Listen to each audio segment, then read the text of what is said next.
In this video, we're going to add code that prevents user from logging in unless they have verified their email address. So if user does not click on the link which we email them and does not verify their email address, they will not be able to sign in.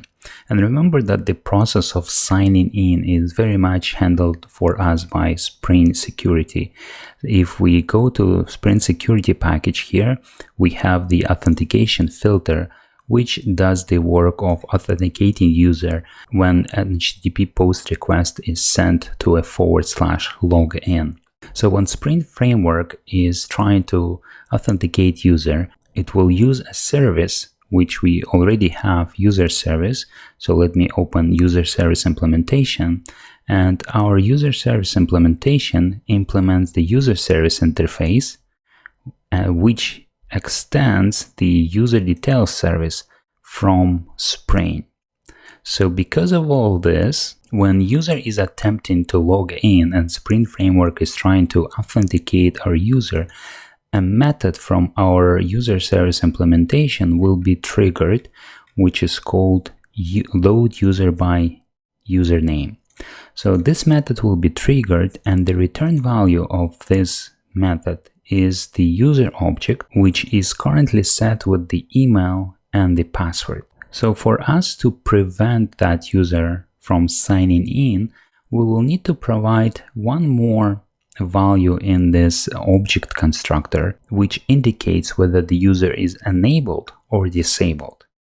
So by default, the user will be disabled, and only if user entity object contains the information that user has confirmed their email address or verified their email address, the user will be enabled.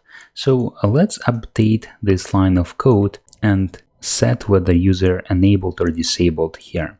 So what I'm going to do, I'm going to comment out this line for now, and I will use a new one. So that will be return new user object. And as you can see, there are a couple of constructors. Let me actually go in.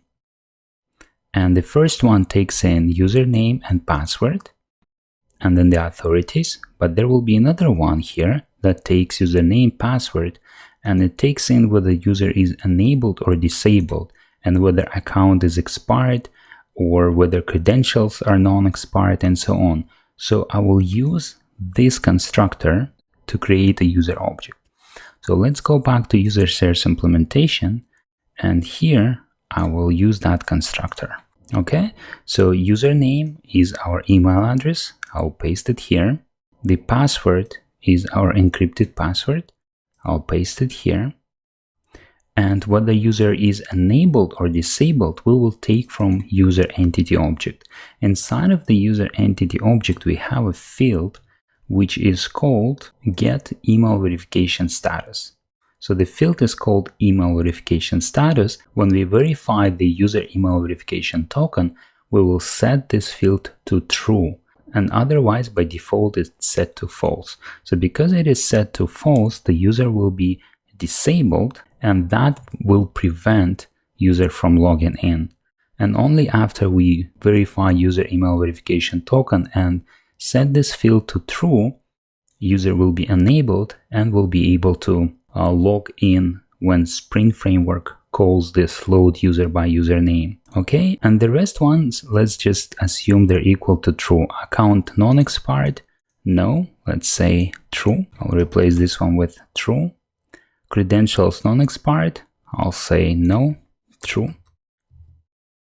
Account non-locked, no, true. And for the authorities, let's just give an empty array as we used to have it. Like this. Okay, and this is it. So because we have updated this function, if we attempt to log in now, Spring Framework should not allow us to, because the email verification status is set to false, which makes this user not enabled. So let's continue and try and actually see how it works.